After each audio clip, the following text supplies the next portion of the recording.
Hello everyone, మీరు చూస్తున్న Suman TV. నేను మీ కీర్తి. నాతో పాటు ఎవిస్ హాస్పిటల్ నుంచి pain relief physician doctor Sohail గారు ఉన్నారు. Hello sir. హలో అండి. సార్, నీ పెయిన్ ఈ రోజుల్లో చాలా కామన్ ప్రాబ్లం అయిపోయింది. పిల్లలకైనా పెద్దల్లో అయితే పాపం అసలు చెప్పలేము. ఓవర్ వెయిట్ కూడా వన్ ఆఫ్ ది కాజ్ కదా సార్? అదే కాజా? Major cause. One of the major causes అనేది వెయిట్ ప్రాబ్లం అండి. వెయిట్ అనేది ఇప్పుడు మనకి నీస్ అనేది మన బాడీ వెయిట్ మొత్తం బేర్ చేస్తాయి. సో మనకి ఓవర్ వెయిట్ అయ్యే కొద్దీ నీస్ మీద ఎఫెక్ట్ పడుతుందండి. ఆ ఎఫెక్ట్ అనేది 10-fold ఇంక్రీజ్ అవుతుంది. మనం ఒక 5 kgs పెరిగినా కూడా నీ జాయింట్ మీద పడే ఎఫెక్ట్ చాలా ఎక్కువ శాతం ఉంటుంది. మనం అది ఏముందిలే అనుకుంటాం, but weight is the major thing. Weight control అనేది చాలా important, not even for knee pain, for all other things. చిన్న ప్రాబ్లమ్స్, బీపీ, షుగర్ లాంటి ప్రాబ్లమ్స్ కి కూడా మెయిన్ ఫస్ట్ వెయిట్ అండి. వెయిట్ కంట్రోల్ లేకపోతే మాత్రం all types of problems start అయిపోతాయి. అసలు మీ దాకా రాకుండా మా నీస్ ని పదిలంగా కాపాడుకోవాలంటే ఏం చేయాలి? రెగ్యులర్ ఎక్సర్సైజెస్ చేయాలండి. బ్రిస్క్ వాకింగ్ అంటారు, అంటే ఫాస్ట్ గా వాక్ చేయడం. Brisk walking is the best exercise అండి. పిల్లలు అనగా అంటే వాళ్ళ జిమ్ కానీ డిఫరెంట్ థింగ్. ఇంకోటి స్విమ్మింగ్ వచ్చిన వాళ్ళకి swimming, that is the best exercise. Cycling అనేది అంత it's not so recommended. Walking, jogging, these are very good exercise అండి. అంటే మనం ఫస్ట్ నుంచి స్టార్ట్ చేసుకోవాలి. అన్ని ప్రాబ్లం వచ్చింది కదా అని వెయిట్ పెరిగిన తర్వాత స్టార్ట్ చేయడం అనేది కాకుండా, పెరగకుండా మనం ముందు నుంచే వెయిట్ చెక్లో ఉంచుకొని చేసుకుంటాం. లైఫ్ స్టైల్ మోడిఫికేషన్ అనేది ఎంత తొందరగా చేసుకుంటే అంత మంచిదండి. వెయిట్ గెయిన్ అనేది ఇప్పుడు 10 kgs కంటే ఎక్కువ పెరిగిపోయింది అనుకోండి, తగ్గడం కష్టం. ప్లస్ మన బాడీలో వేర్ అండ్ టేర్ కూడా ఎక్కువైపోతుంది. జనరల్గా మీరు చూసే పేషెంట్స్లో నీ పెయిన్ ఇలాగా పెయిన్తో కానీ రీప్లేస్మెంట్ వరకు వెళ్ళే వరకు ఎలాంటి పేషెంట్స్ ఉంటారు sir? Male, female, age group ఎలాంటి వాళ్ళు ఉంటారు? యూజువల్లీ ఫీమేల్స్లో ఆస్టియోపోరోసిస్ ప్రాబ్లం ఉంటుంది. ఆస్టియోపోరోసిస్ అంటే బోన్లో డెన్సిటీ అనేది తగ్గిపోతుంటుంది అనమాట. సో ఆ బోన్లో ఆ స్ట్రెంగ్త్ తగ్గిపోతుంది. ఆ స్ట్రెంగ్త్ తగ్గిపోయే కొద్దీ మనకి వేర్ అండ్ టేర్, డిజనరేషన్ అనేది క్విక్ ఉంటుంది. ఏజ్ రిలేటెడ్ ఉంటుంది, హార్మోన్స్ రిలేటెడ్ ఉంటుంది. హార్మోన్స్, ఫీమేల్ హార్మోన్స్లో కొన్ని ఉంటాయి, కొన్ని ఉండవు. సో మేల్లో ఏదో టెస్టోస్టెరాన్ హార్మోన్ ఎక్కువ ఉంటుంది, అది బోన్ డెన్సిటీకి హెల్ప్ చేస్తుంది. ఫీమేల్స్లో టెస్టోస్టెరాన్ తక్కువ ఉంటుంది. సో వాళ్ళకి ఏంటంటే కొంచెం అరుగుదల ఎక్కువ చూస్తాం మనం. ప్లస్ ఫీమేల్స్లో కూడా మనకి హౌస్ వైఫ్స్ ఉంటారు, వాళ్ళు ఎక్సర్సైజ్ చేయరు. అంతా మొత్తం ఫ్యామిలీ అంతా చూసుకునేసరికి వాళ్ళకి టైం అయిపోతుంది. ఎక్కువసేపు వంట గదిలో నించొని ఉండాల్సి వస్తుంది, వర్క్ చేస్తూ ఉంటారు. సో వాళ్ళ హెల్త్ మీద కాన్సన్ట్రేషన్ తగ్గిపోతుందండి. సరే, ఎక్కువసేపు వంట గదిలో వర్క్ చేస్తుంటారు, అలసిపోతుంటారు, అది కూడా వర్కే కదా సార్? ఎస్, అది కూడా వర్కే. బట్ వీలైనంత వరకు మీకు రిలాక్స్ అయ్యి కూర్చొని చేసేటట్లు చూసుకోండి. మరి ఎక్సర్సైజ్ చేయలేదే అని అంటున్నారు, వర్క్ చేసాం కదా, అదే ఎక్సర్సైజ్ అనుకుంటాం మేము. That is not an exercise. ఎందుకంటే మీరు ఒక స్టేజ్ వరకు నించుంటే ఓకే, బట్ ప్రొలాంగ్ స్టాండింగ్ అనేది ఇట్స్ డిజనరేటింగ్ థింగ్. మీ వెయిట్ అనేది కాన్స్టెంట్గా మీ జాయింట్స్ మీద పడుతూనే ఉంటుంది. అది గ్యాప్ లేకుండా అలా ఉంటే మాత్రం it's a bad thing. It's not an exercise. Exercise అనేది మనకు జాయింట్స్ అనేది మూమెంట్ కండి, స్టాగ్నేషన్ కోసం కాదు. మూమెంట్ ఎంత ఎక్కువ మూమెంట్ ఇస్తే వాళ్ళకి అంత ఇది ఉంటుంది, బలం ఉంటుంది. ప్లస్ జాయింట్ అనేది ఓన్లీ బోన్స్ కాదు, బోన్స్ ఉంటాయి, లిగమెంట్స్ అనేది ఉంటాయి. బోన్స్ మధ్యలో స్ట్రక్చర్స్ ఉంటాయి అనమాట, జాయింట్ స్టెబిలిటీ కోసం. మజిల్కి బోన్కి అటాచ్మెంట్ ఒకటి ఉంటుంది. సో ఇలా డిఫరెంట్ టైప్స్ ఆఫ్ స్ట్రక్చర్స్ ఉంటాయి జాయింట్స్లో. So each problem is different. So surgical, ligaments change ఇవన్నీ ఎప్పుడు ఏ కండిషన్స్లో చేయాల్సి వస్తుంది? ఇప్పుడు లిగమెంట్ ఇంజురీస్ అనేది ఎట్లా తెలుస్తుంది అంటే, మనకి వాకింగ్ స్టైల్లో తేడా వస్తుందండి.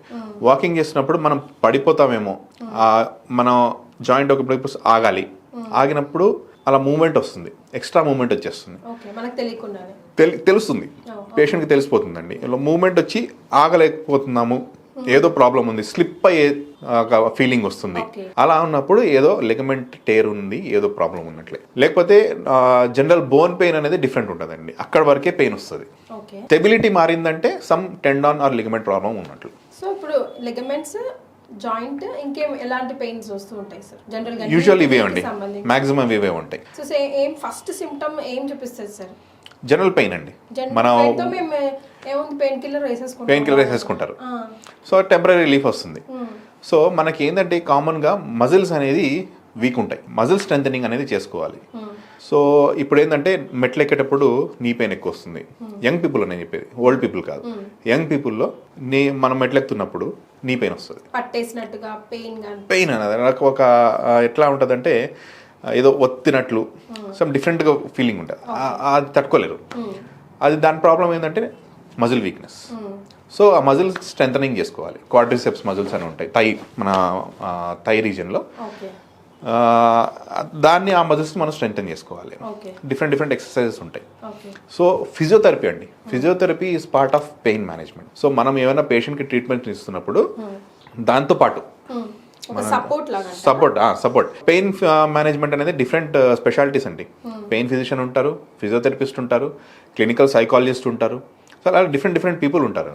సో ఈ మొత్తం కలిపితే ఇది పెయిన్ మేనేజ్మెంట్. సో కొంతమందికి ఫిజియోథెరపీతోనే సెట్ అయిపోతుంది.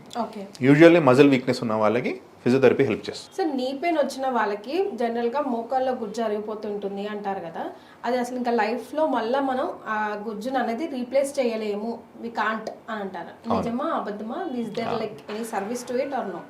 గుజ్జు మొత్తం పోయిందంటే మాత్రం ఇట్స్ మళ్ళీ రీప్లేస్ అవ్వదు. అది as age related process. So ఆ గుజ్జుని రీప్లేస్ చేసే ఇంజెక్షన్స్ కొన్ని ఉంటాయి. సో మనకి ఏంటంటే కుషనింగ్ అనమాట, బోన్కి మధ్యలో కుషన్ లాగా.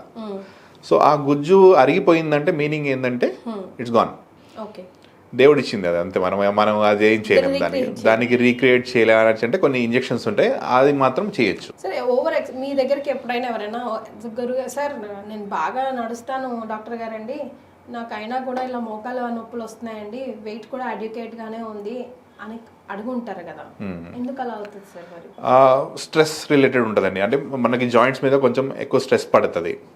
సో కంటిన్యూస్ ఎక్సర్సైజ్ కూడా చేయకూడదు. 5 days a week, 6 days a week. For example walking exercise like jogging కానీ, జిమ్ కానీ, స్విమ్మింగ్ కానీ, వాట్ ఎవర్ ఇట్ ఈస్ చేస్తున్నప్పుడు ఒకటే రెస్ట్ ఇవ్వండి బాడీకి. 1 or 2 days రెస్ట్ అవసరం. ఆ రెస్ట్లో ఏంటంటే body will repair it self. ఆ బాడీకి మనం ఛాన్స్ ఇవ్వాలి. అండ్ స్లీప్ అండి, ప్రాపర్ స్లీప్ డిస్టర్బెన్సెస్ ఉన్నా కూడా మనకి బాడీ రిపేరింగ్ అనేది తగ్గిపోతుంది. మన స్లీప్లో మనకి మ్యాక్సిమం బాడీ రిపేర్ అనేది అవుతుంది, స్లీప్ అండ్ రెస్ట్. సో ఇది ఇవ్వకుండా మనకి కంటిన్యూస్గా చేస్తున్నానండి అయినా నాకు పెయిన్ వస్తుందంటే దాని మీనింగ్ ఏంటంటే you are not giving rest. బాడీకి రెస్ట్ లేకుండా ఇట్స్ నాట్ పాసిబుల్. ఏదైనా ఇప్పుడు మెషిన్ ఉంది, ఆ మెషిన్ కంటిన్యూస్గా రన్ చేస్తున్నాం అనుకోండి, ఒక్కొక్కరు పాడైపోతుంది. Same thing with our body అనమాట. So at least 5 days a week exercise చేయండి, ఆర్ 6 days a week చేసి ఒక డే 1 or 2 days రెస్ట్ ఇవ్వండి బాడీకి. So that is most important. Sir మరి బ్రేసెస్ కానివ్వండి, లేకపోతే సపోర్టర్స్ కానీ, నీకి సంబంధించి లేదా పెయిన్ కిల్లర్స్ కానీ ఎంతవరకు వర్కౌట్ అవుతాయి, ఎంతవరకు యూస్ చేసుకోవచ్చు? సపోర్ట్స్ అనేది కొంతవరకే అండి. ఇప్పుడు నేను చెప్పాను మజిల్స్ అనేది ఉంటుంది, మజిల్ స్ట్రెంథనింగ్ చేయకపోతే ఎంత సపోర్ట్ యూజ్ చేసినా కూడా వేస్ట్. అది లైఫ్ లాంగ్ అట్లా వాడుతూనే ఉంటారు కొంతమంది, but it's a very bad thing. Only surgery అయిన తర్వాత ఏమైనా అవసరం పడితే మాత్రం చెప్తారు, అంతకంటే ఈ సపోర్ట్స్ వాడకపోవడమే బెటర్ అండి. మన బాడీకి మనం డిపెండ్ అవ్వాలి, పక్కా దాని మీద డిపెండ్ అవుతుంటే మాత్రం something is wrong. And body అలవాటు అయిపోతుంది, ఆ అలవాటుకి మనము అంత బాడీ ఈజీ అనే అయిపోతుంది. సో మజిల్స్ అనేది వీక్ అయిపోతాయి. So without muscle strengthening don't do that.